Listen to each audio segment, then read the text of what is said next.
He shouldn't have asked the question, but once it left his mouth, there was no taking it back.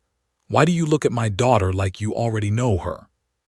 The words hung between us, heavy, wrong, dangerous. Leia froze, not confused, not surprised, guilty. That was the moment I felt it, that quiet shift in my chest, like something solid inside me had just cracked. She didn't answer right away, just stood there in my living room, hands still, eyes locked on mine, like she was deciding whether to lie or destroy everything. "I need to tell you something," she said finally, her voice low. My stomach tightened. "About Maya." Every instinct in me went on high alert. There are some sentences a father never wants to hear. That was one of them. "What about her?" I asked, already bracing for impact.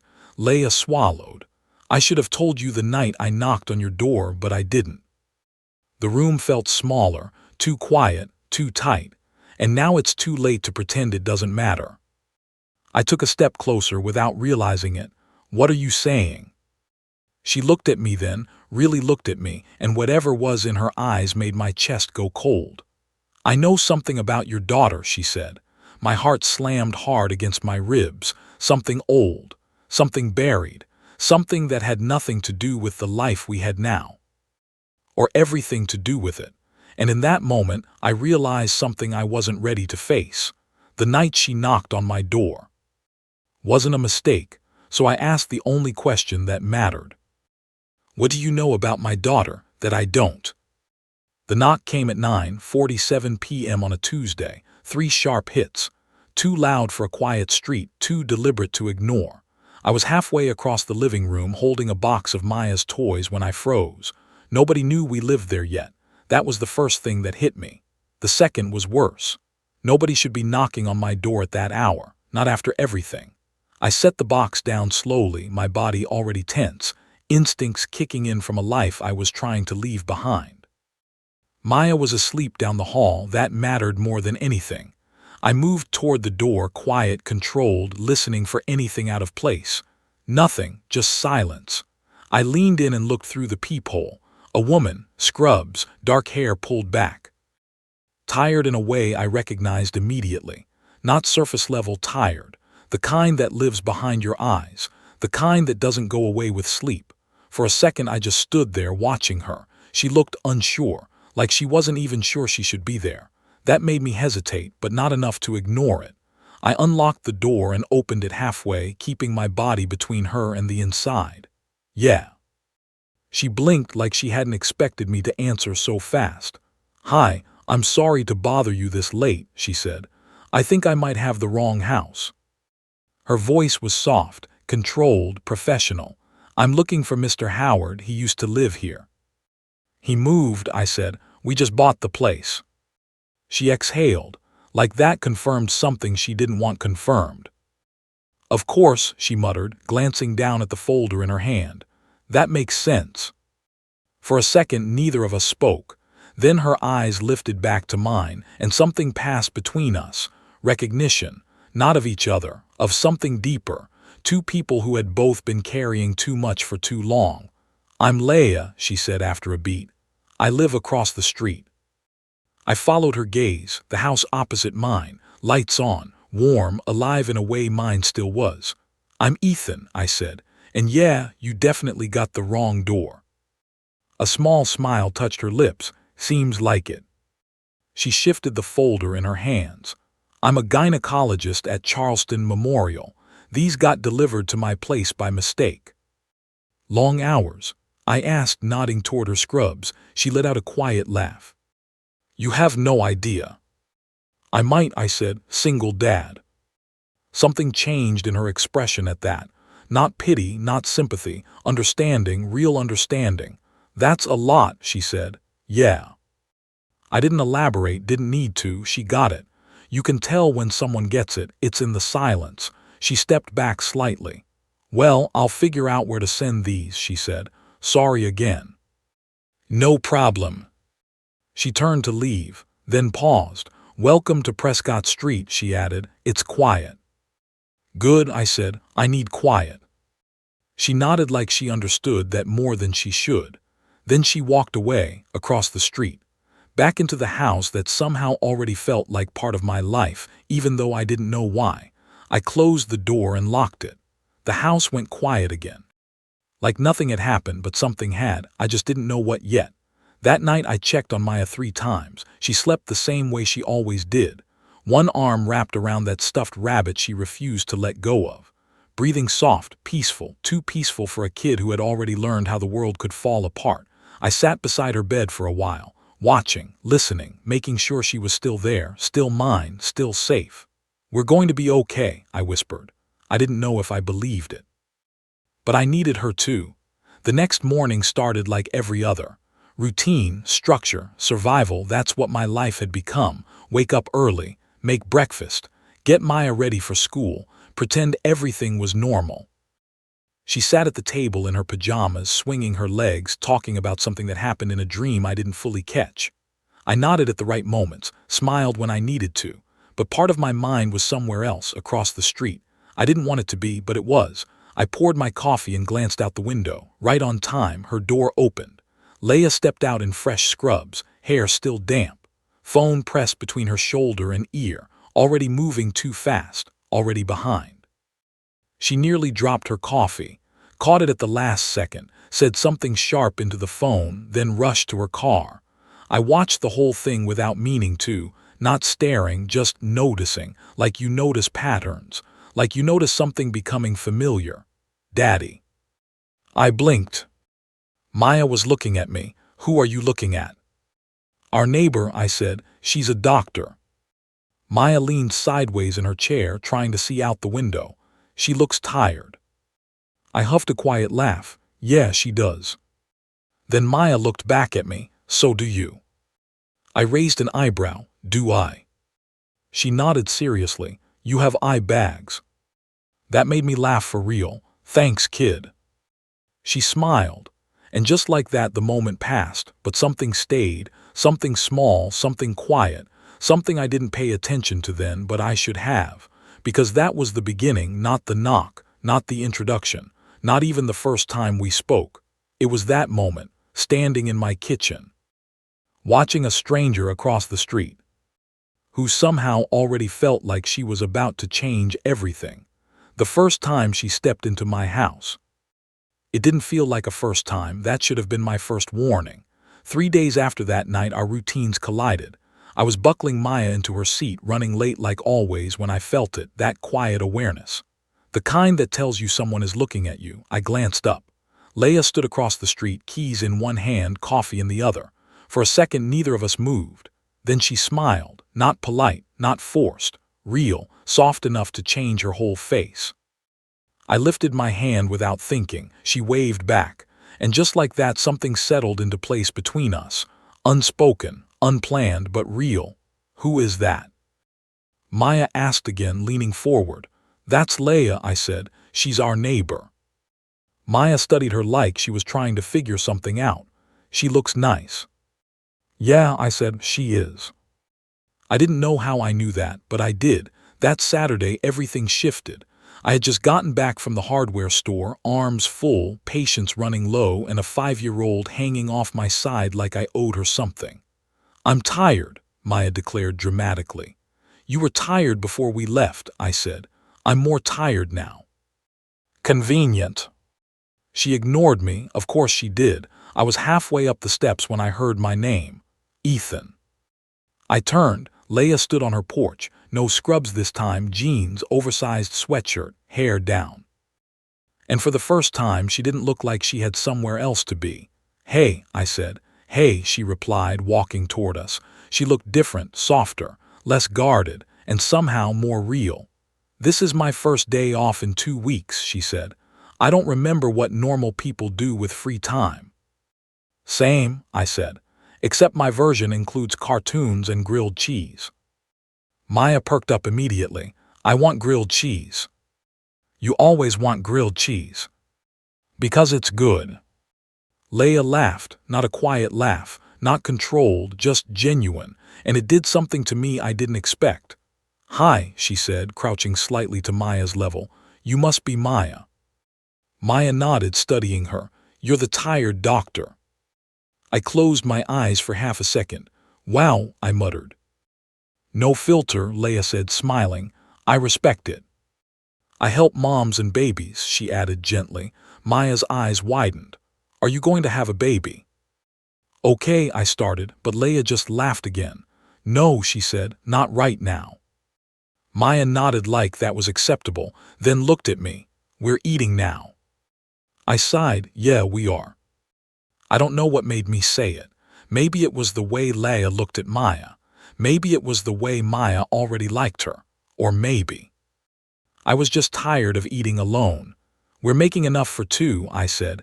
The words came out before I could stop them. Silence. A beat too long. Leia blinked. You sure? No pressure, I added quickly, but she was already nodding. I'll bring drinks. And just like that, she was coming inside. 20 minutes later, she knocked again. Front door this time. Different energy. Less hesitation. More intention. I opened it. She stood there holding a pitcher of sweet tea.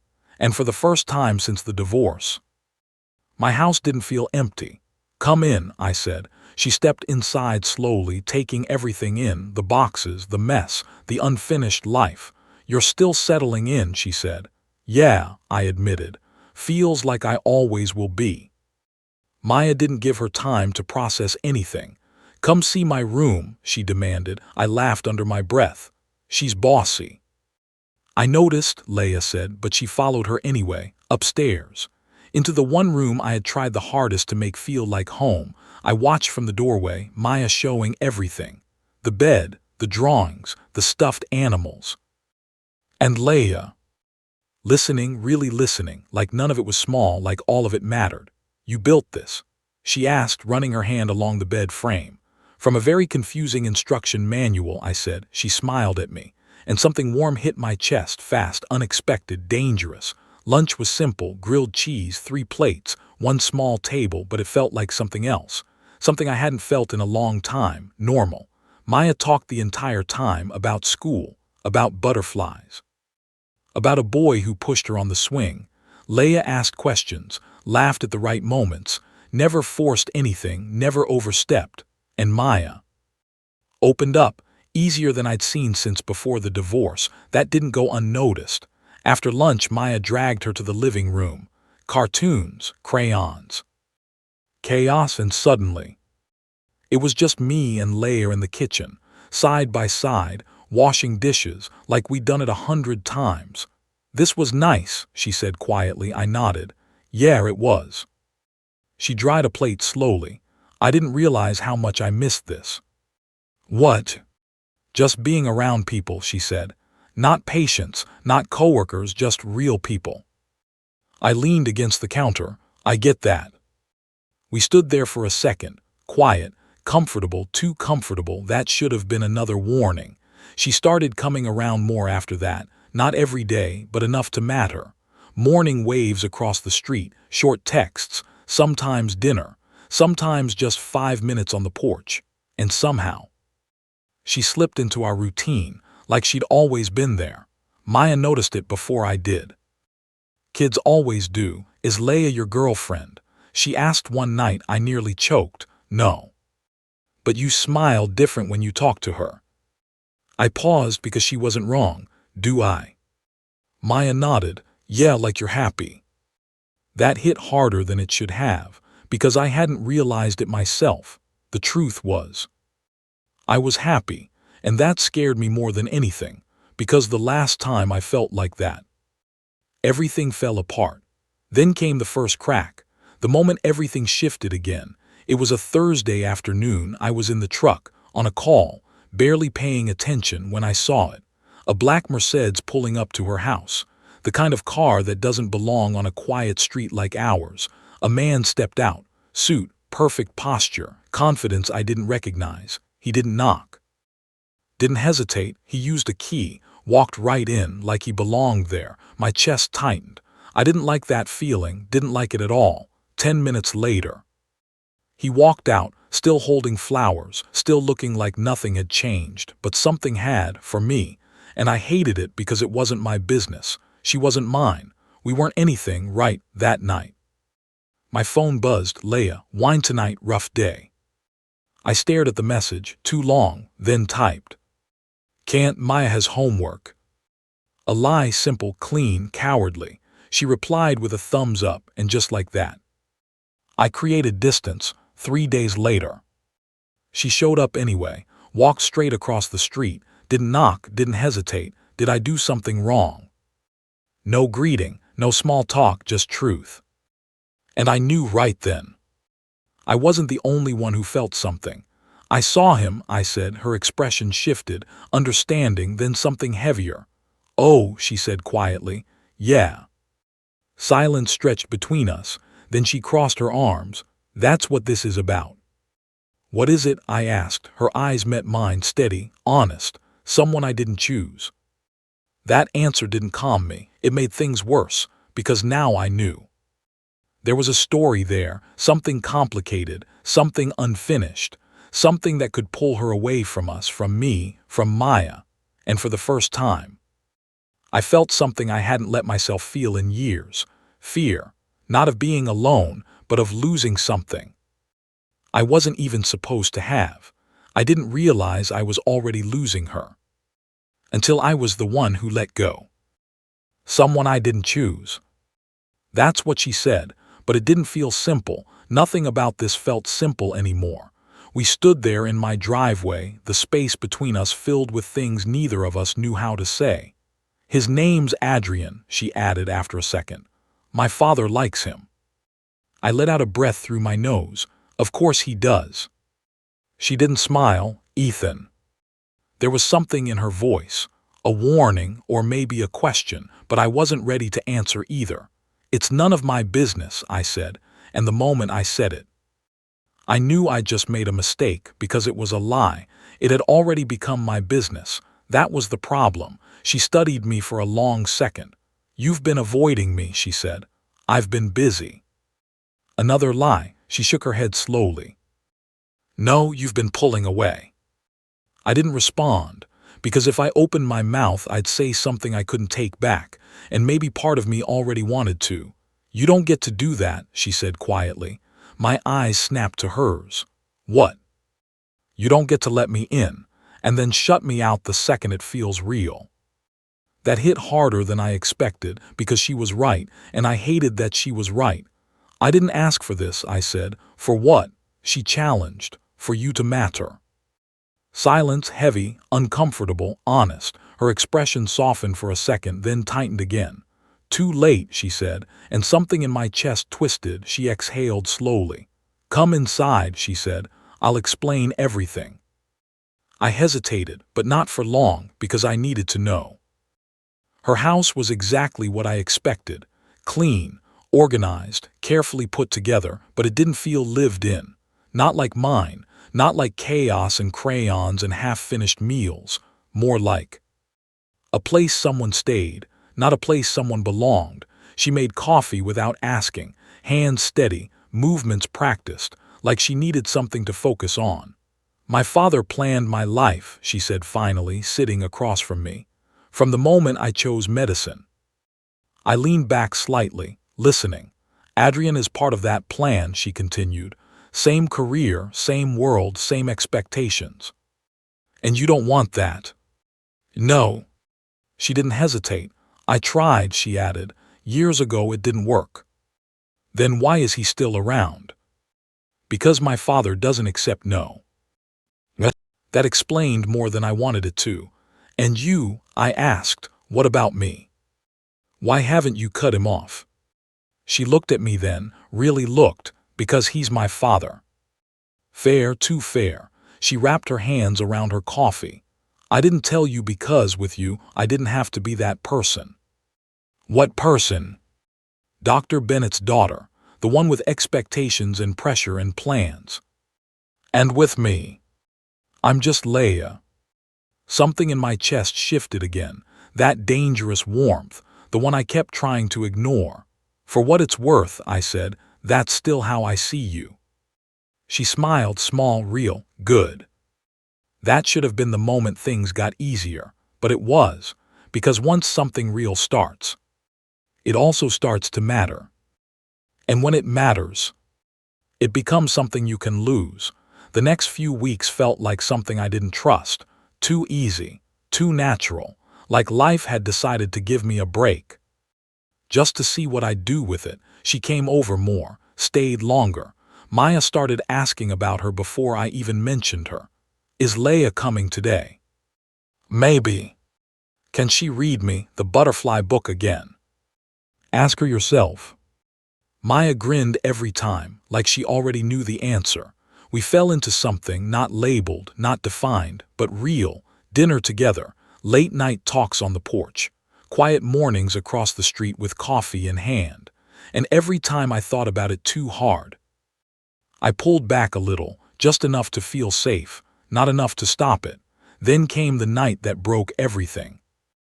It was late, Maya was asleep, the house was quiet. Leia sat across from me on the couch, a glass of wine in her hand. She looked tired, but not like usual. This was different, heavier. I need to tell you something, she said. My chest tightened immediately. That sentence again, always the same, always dangerous. Okay. She took a breath. My father gave me an opportunity today. I didn't like where this was going. What kind of opportunity? A fellowship. I stayed quiet, waiting. Johns Hopkins. There it was, the kind of thing you don't compete with, the kind of thing that changes everything. When I asked, 6 months.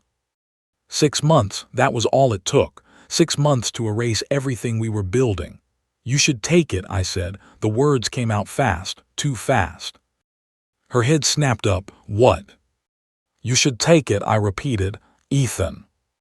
It's your career. And you're part of my life. Not like that. The second it left my mouth, I felt it, the damage, immediate, sharp, irreversible. Her face changed, not anger, not yet, hurt, deep, clean, the kind that doesn't need words, not like that. She repeated quietly. I stood up, started pacing, because sitting still meant feeling, and I didn't want to feel this. I mean, this isn't permanent, I said. We barely. Stop, she said, but I didn't, because if I stopped, I'd admit the truth, and I wasn't ready for that. You have a future, I continued. A real one, big, important. I can't be the reason you don't take that. You're not the reason, she said. Then what is? You. Silence. I love you, she said, simple, clear, terrifying, and instead of stepping forward, I stepped back because love meant risk, and risk meant loss, and I had already lost too much.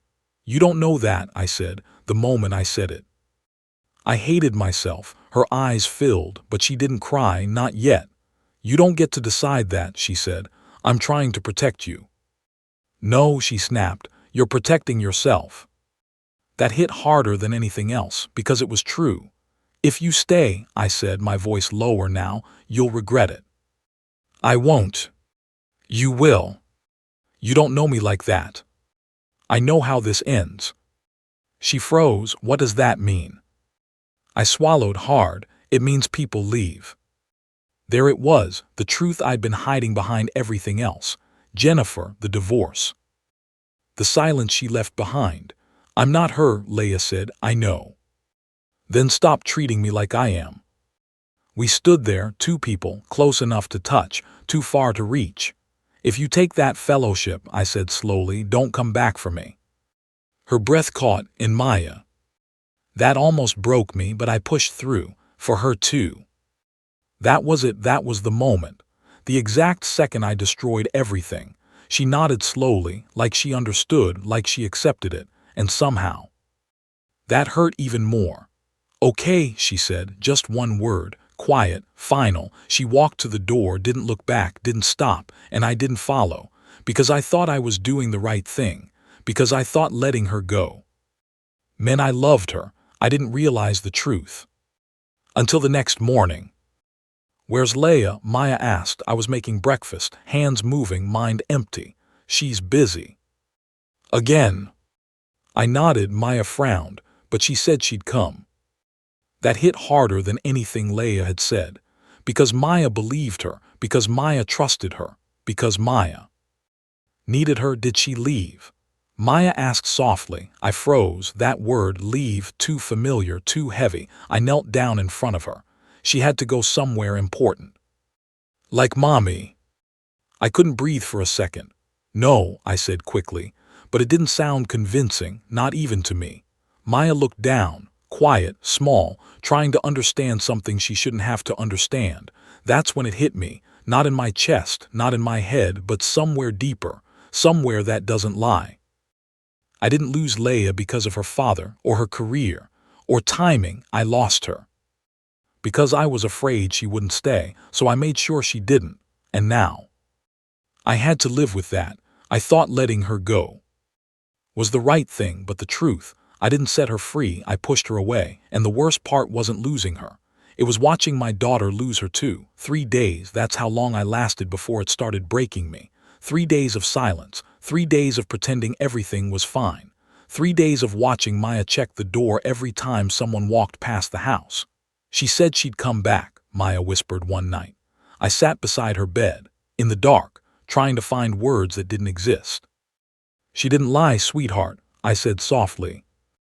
She just had to go somewhere important.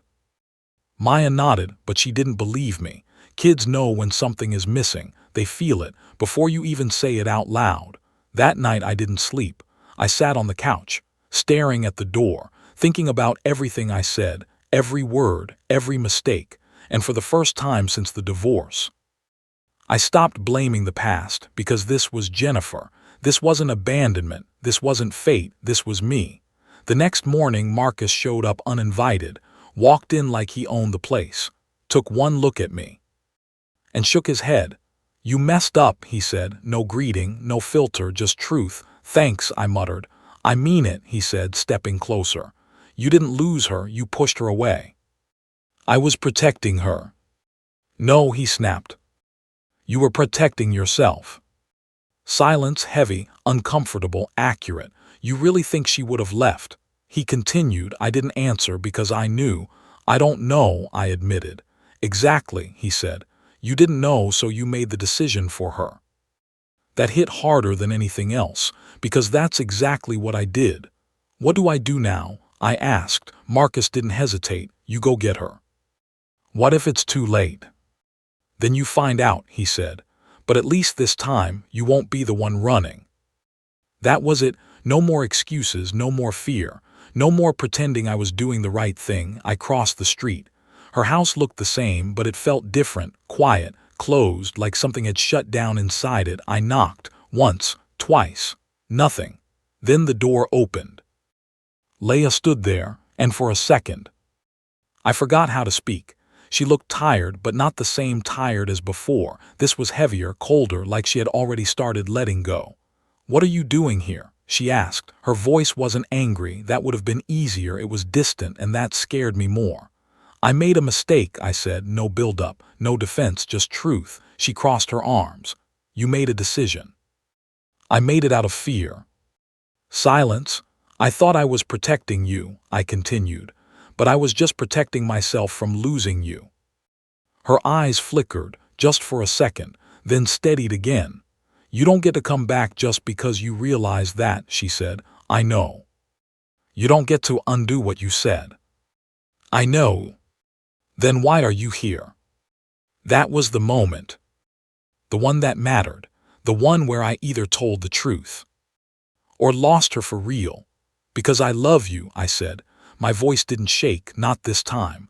Not in a maybe way, not in a temporary way, in a way that scares me, in a way that makes me want to run, but I don't want to run anymore. Her breath caught, but she didn't move. I was wrong, I said. I don't want you to leave. I don't want a life where you're not in it.